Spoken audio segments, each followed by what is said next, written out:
ici. Donc si je l'ai pas sur l'euro USD, je vais pouvoir la rechercher ailleurs. Si elle est nulle part, toutefois par malchance, et bien patience, j'attends d'avoir ma configuration.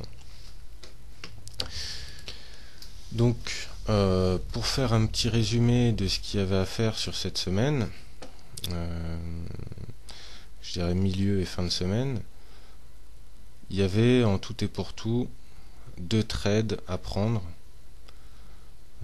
2 trades assez sûrs, ceux que je vous ai expliqués. On pouvait se contenter d'un swing trade, mais on peut aussi consolider pour maximiser ses gains. C'est ce que j'ai fait. Donc si on fait les calculs, je suis rentré ici à 36,07 avec un objectif à 34,56 qui nous fait à peu de choses près, à vue d'œil, 200 pips. Pardonnez-moi si mes facultés de calcul mental ont tendance à faiblir en fin de semaine. Donc je n'ai pas banqué ici. Ici on a quand même un gros retracement. Par chance il n'a pas touché mon stop loss. On n'a pas réussi à passer au-dessus du monthly pivot. Ici la vente à 35,69, 34,56 comme objectif. Donc pareil, 110 pips à peu près. Donc ce qui nous fait au total 300 pips. Donc c'est quand même une bonne semaine. Je vous cache pas que j'ai perdu à peu près 50 pips sur d'autres devises. Donc en net ça me fait à peu près 250 pips. C'est pas trop mauvais. Alors en résumé, qu'est-ce qu'il y avait à noter? Il y avait à noter qu'on avait des pièges.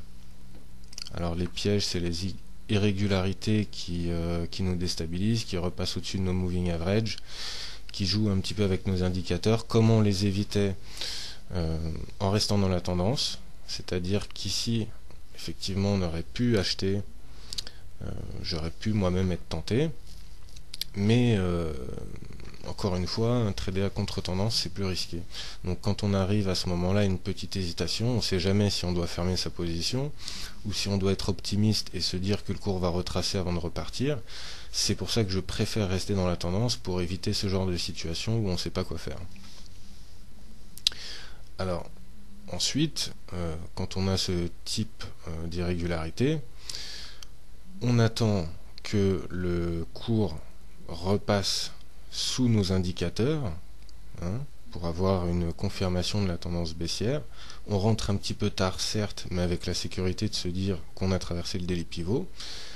On est en accord avec nos indicateurs, on place un stop loss, un objectif qui est à peu près 2 fois plus grand, c'est la règle au minimum. Et ensuite on vient à consolider sa position, mais encore une fois pas trop vite. On aurait pu être tenté de consolider ici, mais notre MACD qui nous protège nous a dit attends pas tout de suite. Et là on voit que c'est le bon moment. On se rend compte que la configuration est pareille qu'avant. Toujours regarder ce qui s'est passé juste avant, parce que les autres traders, les traders professionnels regardent ce qui s'est passé juste avant. Il y a une forme de symétrie. On est en confiance, on fait exactement le même trade qu'avant. Et là on atteint notre objectif. D'accord? On se fait de l'argent en dormant. Ici on a un retracement. On se dit que ça peut être sympa. Mais encore une fois, nos indicateurs ici nous protègent. Ici, nos indicateurs nous induisent plus ou moins en erreur, mais on est un humain, contrairement à quelqu'un qui mettrait un robot trader automatique. On se rend compte que la configuration est bizarre, qu'elle est inconnue par rapport à ce qu'on a vu dans les précédents, donc on attend. Et là, on se dit qu'on a bien fait d'attendre. À nouveau, configuration bizarre. Alors soit on est impatient et on rentre tout de suite, parce que nos indicateurs nous disent que tout a l'air d'être bon, mais on se rend compte, en regardant un petit peu, en analysant un petit peu, qu'on a la même config juste avant, donc on va pas se faire piéger une deuxième fois. Ici on arrive à la fin de semaine, vendredi soir, on fait les comptes de la semaine et on attend le lundi avant de voir si l'euro va repartir à la baisse ou si on assiste à un renversement de tendance. Mais si on regarde sur un graphique de 4 heures, pour pronostiquer un petit peu pour lundi, on se rend compte qu'on a quand même une impression de déjà vu.